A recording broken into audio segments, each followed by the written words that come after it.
Thank you, thank you. How about Sam, everybody? Isn't she amazing?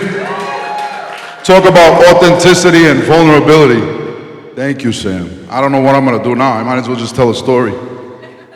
You guys, if you don't mind, I'm gonna make a disclaimer. And yes, I'm the one that asked for the podium. I am not a professional public speaker by any means.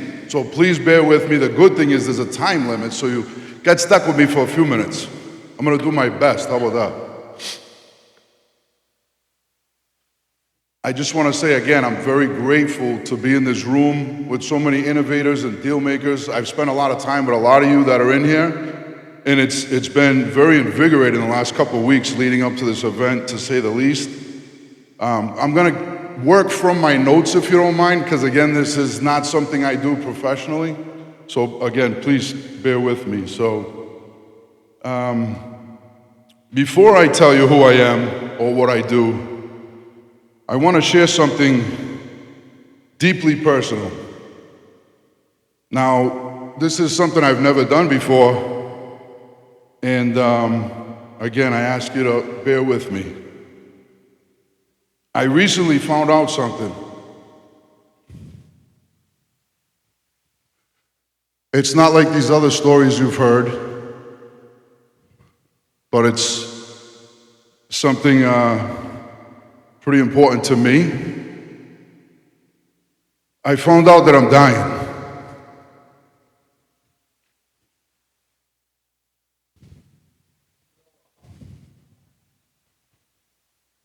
I'm not saying this for sympathy, and I'm not saying it for you to feel sad for me.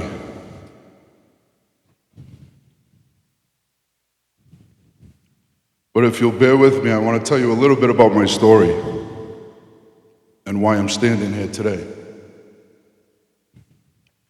Because if my story helps even one person in this room to live with more purpose, more gratitude, more faith, then that's exactly why I'm here. So if you don't mind, I'm going to take a few minutes of your time and take you back to where it all started. I was born on a United States Marine Corps base. Yes, hoorah. And I am very patriotic, and discipline surrounded me before I could even spell it. My parents, they were high school sweethearts. They were just kids having kids. My dad was a Marine. And my mom, she came from chaos. They were each other's escape. After my brother and I were born, we bounced between bases in California and Arizona. And by the time I was 5, the marriage was over. Mom packed us up, drove across the country, back to where she grew up in the smallest state of Rhode Island. That's where I grew up the rest of my childhood. So yes, I'm a New England boy. Go Patriots. Behind the jokes, home life was a war zone. Mom carried deep trauma.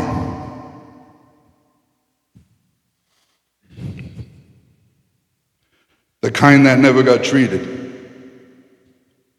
And it spilled down like a generational curse. Every day I waited for my father to come rescue us. Every night I prayed for peace, for safety, for a miracle. And we did go to church often, but home was the opposite of fate. I played sports. I was good. I was really good. I was athletic, even gifted. But I was that kid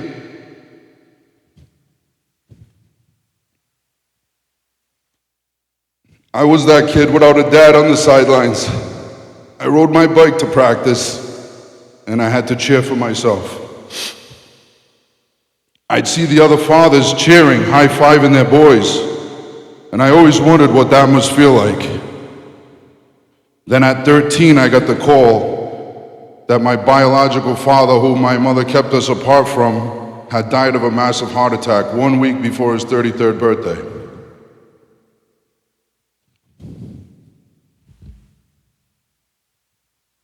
When I heard the news, I lost everything. My hope, my faith, my sense of direction. I felt invisible. I felt helpless. Trapped in that house of chaos. The dream of being rescued died with him. Life went on, so I looked elsewhere for heroes and mentors. I found acceptance on the streets, the hustlers, the big fancy Cadillacs, the pinky rings, the slick back hair, the cologne, the guys who made their own rules, the guys who looked powerful, yeah, impactful. It felt glamorous. Forget about it. For the first time, I felt like I belonged. But deep down, even with all the noise and the adrenaline, I knew I was called for something greater. But let's go back. Work became my escape. By age 11, I had 2 paper routes, riding my BMX, tossing the Providence Journal Bulletin to 100 doorsteps. 2 paper routes, not 1. Sundays, the papers were so heavy, I'd load them into my mom's station wagon and carry those heavy papers, probably about this big each, with all the coupons. And I was so young, so small, but I loved it. I loved to work. I shoveled snow, I cut grass, I chopped wood, I painted fences, anything to earn some cash, anything to get out of that house. I never had a silver spoon. I was blue collar by osmosis, grinding through the noise just to find peace. After my father's death, school stopped mattering. My A's, some B's, they turned to F's. Nobody noticed. No counseling, no mentors. I slipped through the cracks. At 17, I left school, I got my own apartment, and went straight to work. Of course I did. By day, I worked in an Italian restaurant full of family energy. By night, I stood on the street corners with the hustlers, 2 worlds, both teaching me survival. Funny thing is, I still live in 2 worlds today. Yes, I'm an actor on TV and Netflix and a bunch of other fun streaming platforms. And yes, I'm an investor and a networker and a deal maker and all those great things, but it's more of the same. Working all day, networking all night, just a little bit of a different scenario nowadays. At 18, I followed my parents' pattern and I got my 16-year-old girlfriend pregnant. Yes, we were an after-school special. Most kids would panic. Me? I was ecstatic.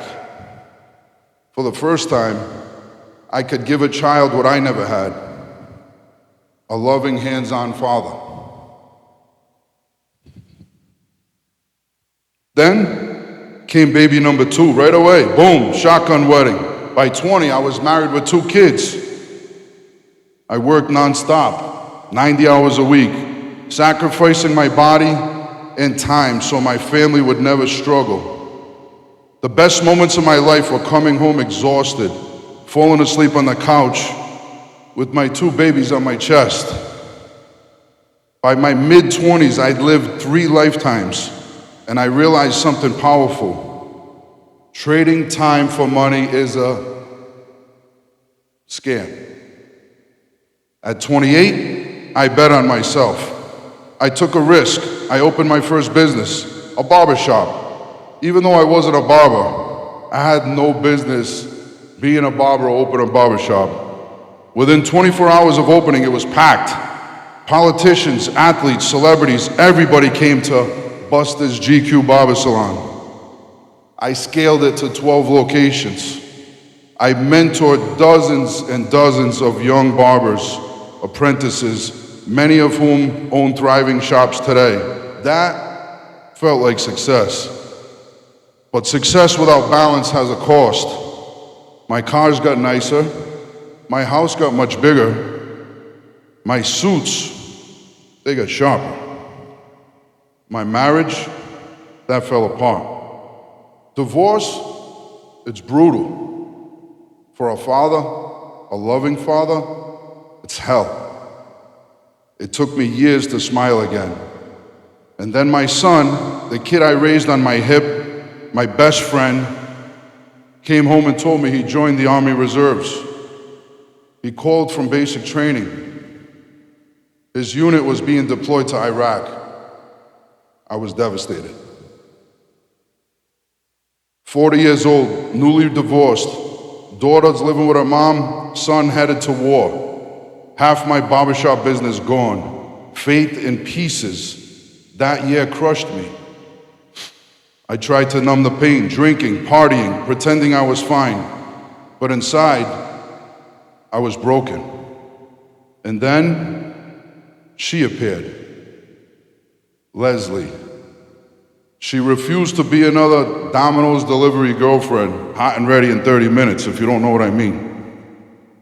She said, if you want to see me, you got to take me on a proper date. Not one, not two, but at least 10. Madonna me.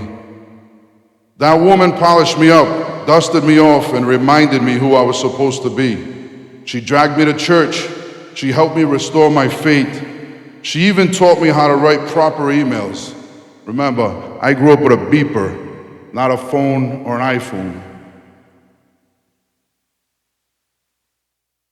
She saved my life. Life started to feel new again. One day soon after, my phone blew up. Everyone's blowing me up on Facebook. Mark Wahlberg's casting tough New England guys. Tattoos, muscles, grit, blue collar, this is you. Everyone was hitting me up. At first, I laughed. I said, what do I know about acting? But Leslie pushed me. You're made for this. You've been wanting to try something new. I got no business in acting. I got no business even going or trying it out. But I did. I got headshots. I went up to Boston. Of course I got picked. Come on. That moment reignited something I hadn't felt in years. I took acting classes. I knew I needed a mentor. Driving an hour each way for 3-hour classes 3 nights a week without telling anybody, but sitting in the back of the class, looking around at these theater nerds saying, why am I here? What am I doing? This is a far cry from my world. And then one day, my acting coach said something to me that really clicked. Real acting starts with vulnerability. That word haunted me. I had spent my lifetime building armor. Now I'm paying to take it off. The next class, I decided to let it go, and I found freedom in vulnerability. It became therapy, healing, a way to channel everything I'd ever suppressed. Soon I was front and center. I'm in the front row, hungry to create, begging the other students to let me create with them. My coach started to tell the casting agents and the talent agents, this big, scary guy with muscles and tattoos who looks like he'll rip you to pieces has a heart of gold and he's really authentic. You gotta see him. Somehow, that led to working with Liam Neeson, Rob Lowe, Adrian Brody, Chaz Palminteri, all the Sopranos, and a lot of guys in between. From Rhode Island streets to the Netflix screens, God had turned my pain into purpose. Now, I have a growing fan base in the thousands, hundreds of thousands. But even in the spotlight, I realized I wasn't chasing fame. I was still chasing meaning. I needed more purpose. And then this year, my friend Jason was here. Thank you, Jason. He gave me a shout. He said, hey man, would you consider joining a Christian mission trip to Honduras with a group called Food for the Poor? I said, sure, why not? He laughed. He said, wait, you're not even gonna ask questions? I said, nah, it sounds like a good time. And I said, plus I trust you. A few weeks later, I found myself in the jungles of Honduras, in orphanages, hospitals, riverbanks. I saw heartbreak and poverty, but also I saw the most beautiful joy. It was so strange to see these little kids with nothing, no iPhones, no iPads, no TikTok, no 6-7, just smiles, authentic laughter, and faith. We went into women's cancer wards and prayed with the patients. We learned so much about the culture and the need. That trip broke me down. It made me realize a lot of things. And it rebuilt me. I held hands with people. I prayed. I felt God move through me. When I came home, I couldn't sleep. I kept waking up with ideas and visions and plans. It was like God was whispering, Bruce, you've spent your life connecting people to wealth. Now connect wealth to purpose. That whisper became the Fiixx Foundation, a bridge between faith and finance. Yeah, a collaboration between people like you, deal makers, innovators, founders, high net worth individuals, and nonprofits that we find and deem to be impactful and transparent. What we're doing now is we're creating a goodwill impact fund, not like other charities where they tug on your heartstrings, they ask for a few bucks, and maybe if they hit the right nerve, you send them a few bucks. What we're doing is something integrating blockchain technology and utilizing our warm relationships in the room like this to invigorate and invite our friends that share the passion to do good in the world, but also want to know, where's my money going? So this is something we're actually cultivating right now as we speak. It's not an existing platform. I don't have years of tenure in this space, but what I do have is a divine vision from God to act as a catalyst to bridge my relationships with founders, investors like you all, to those nonprofits. I'm not asking for your money. I'm not asking for your time. I'm asking for partnership, strategic partners, for your resources, your networks, your innovation. Let's integrate faith and impact into the deals we already do every day. Together, we can champion goodwill, ignite hope, and inspire change that outlives us all. Adriana, will you stand up for a second? She's gonna kill me. This is my administrative assistant. Adriana has a QR scan code on her screen. Anybody that wants to potentially meet with us or consider collaborating with us, I'd ask you to meet with Adriana, scan our contacts, and we can set up a meeting throughout the week. And then Jason, please stand up. Jason's the guy who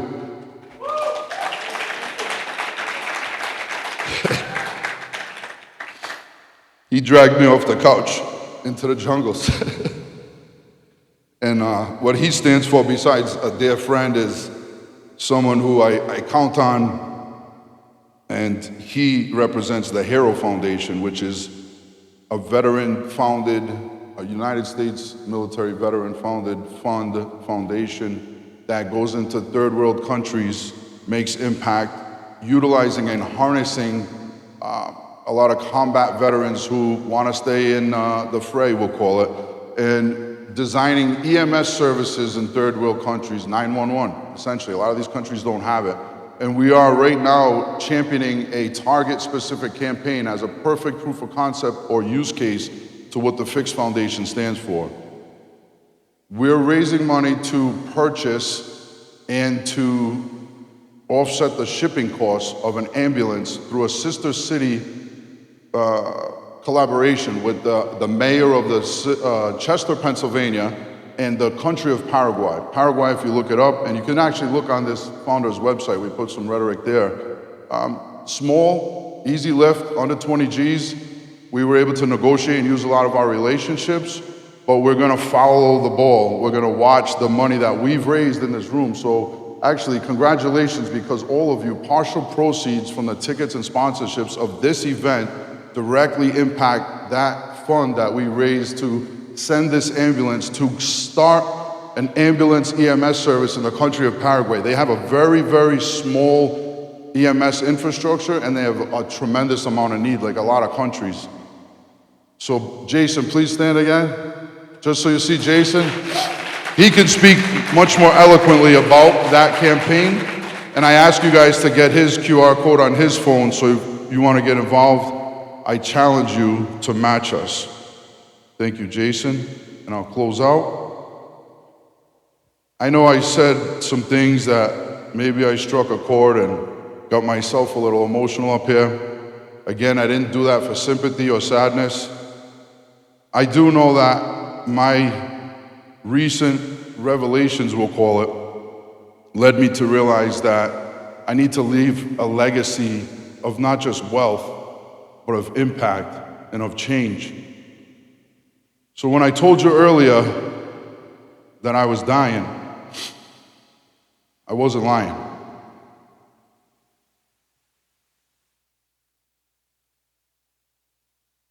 But I wasn't talking about my body. I'm dying to my ego. I'm dying to my fear. I'm dying to the illusion that wealth defines worth. I'm dying to answer his call for my purpose, for our purpose. Every day I die to the man I used to be, and I'm reborn into the man God is still shaping me to become. That's what the Fiixx Foundation stands for. Not just funding missions, but resurrecting meaning. For what shall it profit a man if he shall gain the whole world and lose his own soul? Mark 8:36. My name is Bruce Socha Sr., and I'm dying. I'm dying to make a difference. Thank you.